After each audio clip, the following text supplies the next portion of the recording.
All right, guys, what's going on? Welcome back to the Everything College Football podcast. We're going to be looking at the Colorado Buffaloes, and they've been quietly having a pretty impressive portal class. Deion Sanders right now is at a crossroads within his program after a disappointing 2025 campaign where they had some very awful results, quite frankly. A couple of blowouts there, really struggled to get the offense in gear.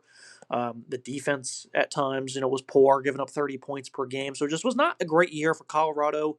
And it's not an overreaction from me. Those first 2 years, he was able to have Shitter Sanders and Travis Hunter, two monumental players, elite talents at his disposal. And so he was able to get nice results early on. But now that those guys have moved on to the NFL, it was time for Colorado to now sit here and establish a well endowed roster. And that's why they struggled so much in 2025. So this is really still the early stages of Deion Sanders and him building up this program. Now that he enters year four, this is a team that has not been good in a long time, though. They've really struggled to win games before he arrived.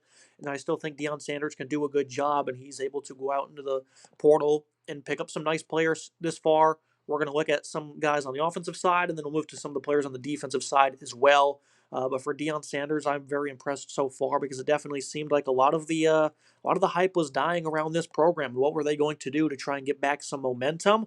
Well, I think right now we've found out our answer. We're getting some high level players. Starting with the top one, Daniel Scuedero, wide receiver from San Jose State. He started his career back in 2024 with the Hornets. Had a nice near 700 yard season, comes to the FBS ranks and posts absurd numbers: 1,300 yards and 10 touchdowns, 88 receptions. This is a very impressive guy. He commanded a lot of targets for being 5'9, 174. He shows really good burst. It really allows him to track the ball downfield, has nice separation skills, great speed after the catch. They always looked to push the ball downfield to him on either post routes, slot fades, or just pure go balls. And then they would use him on slants frequently in the red zone. He did have 11 drops on the year. Six of them came versus Wyoming. That was the same game. He had 180 yards and four touchdowns in. So very strange stat line from Scuedero in that one, where there was a lot of good. I mean, four touchdowns is impressive, nearly 200 yards, but six touchdowns is really bad as well. He had 23 targets, so they were force feeding him the football. The final 5 games of the year, though, zero drops after that. So great to see him bounce back and stay strong when it comes to his focus. This is going to be a big time playmaker for them. A lot of guys at wide receiver have departed from this program, so they're able to go out and find Julian Lewis, his alpha, hopefully. And I think Scudeiro has a great skill set. A lot of guys wanted him, so I think he'll do very good. If they utilize him in the same way that the Aztecs did this past year, or the Spartans, that is, sorry, I think that he can have an impactful season for the Buffaloes. Looking at the next guy here, Taj White, a pretty good player from Rutgers on the offensive line, played right tackle the past couple seasons. He's 6'5", 308 pounds, has proven to be a great run blocker in his 2 years of starting for Rutgers. His pass blocking skills have not exactly improved. Played 300 plus snaps at left guard in 2024. So you wonder what the vision is here with the Buffaloes. Do they think he can be a guy on the interior that's going to be sturdy, or will he be that rock solid anchor at right tackle? I think White's a good player. He can be a serviceable starter for them. Having the versatility certainly notable. He started, at right tackle and left guard in 2024. This past season was his first full-time season as a starting tackle. Didn't play any snaps anywhere else. Ended up allowing 4 sacks against the tougher opponents. He struggled bad against Iowa, Minnesota, Oregon was just not good. Had a respectable game against Ohio State. But for the most part, against the tougher teams in the Big Ten, he was not very good in pass protection. But this is a guy that's got a lot of strength.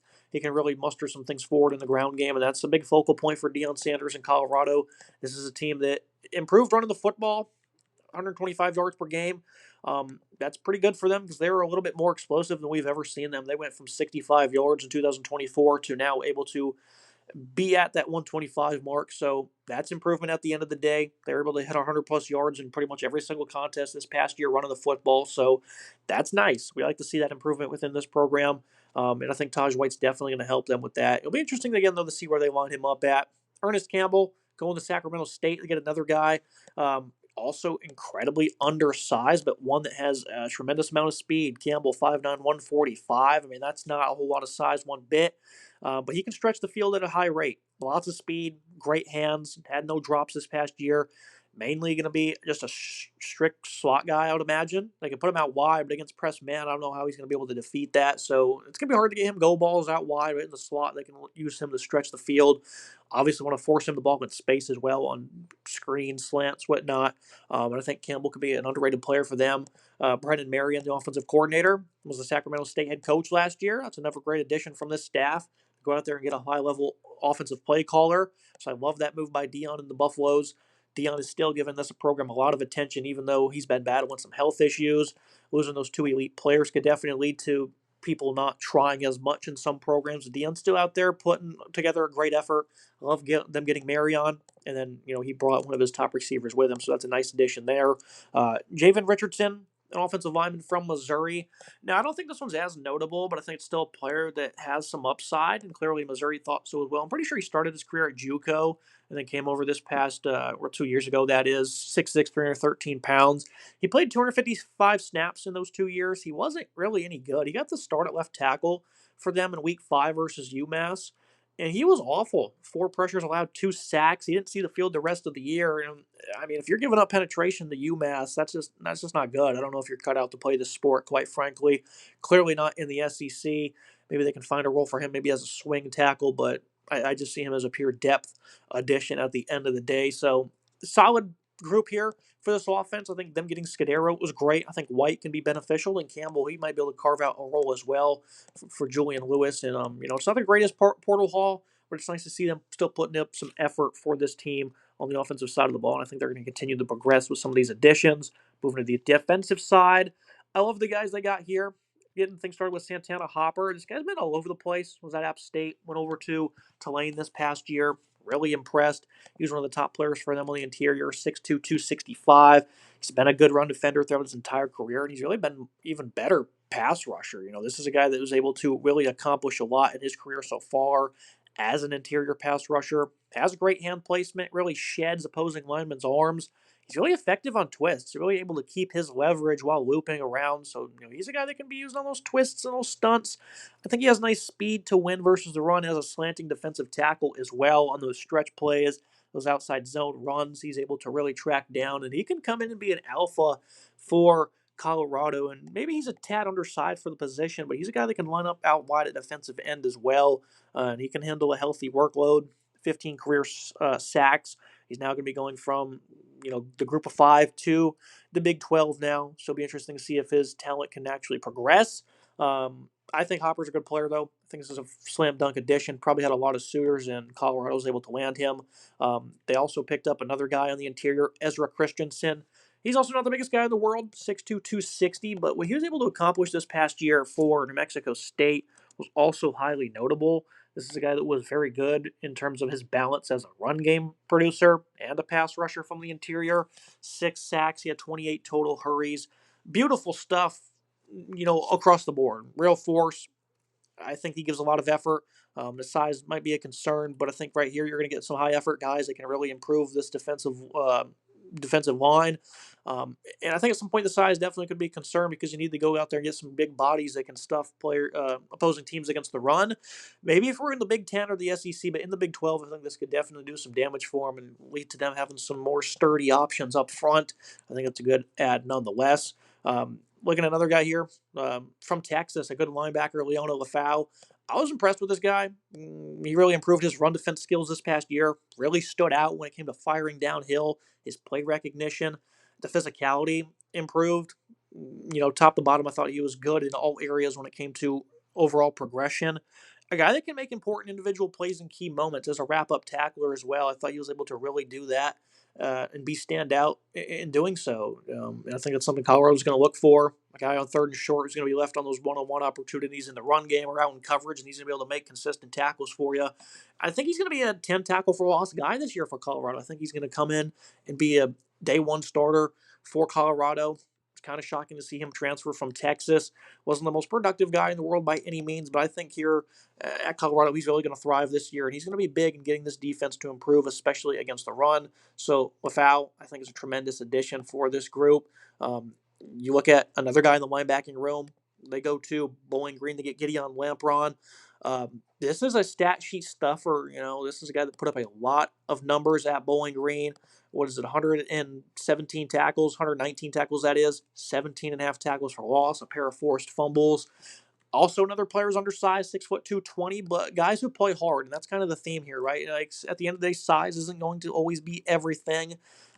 It's not the end all be all in football as much as you like to have it. Sometimes you just need guys who are going to go out there and play football and do it the right way. This guy has good fundamentals, stat sheet stuffer. The closing speed really checks out. He tackles with authority. This guy is a complete rocket downhill, brings a lot of physicality despite, again, that limited size.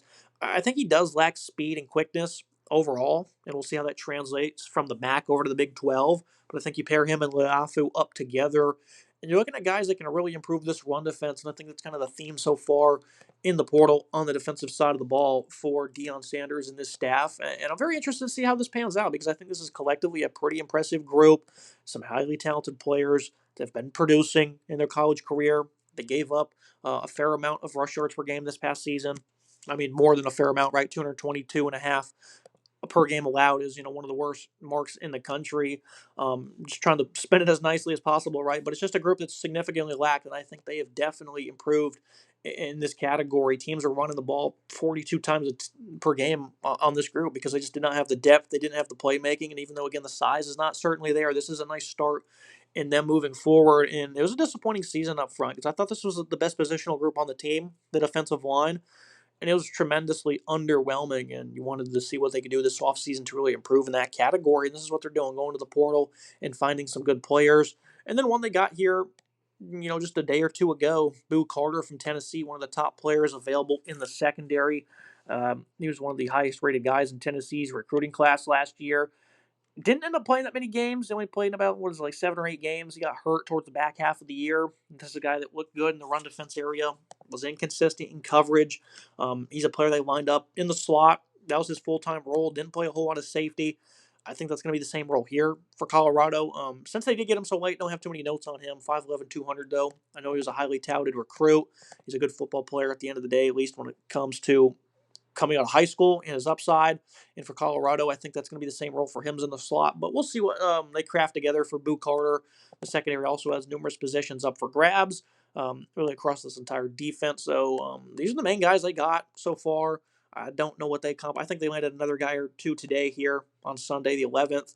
But I think this is a respectable class. I think Colorado now is surging, picking up some playmakers on offense, a guy that can help them when it comes to running the football better on the offensive line. And then guys overall, they're all going to contribute to improving what was a horrid run defense last year for Colorado. So I think this is quietly a pretty impressive class.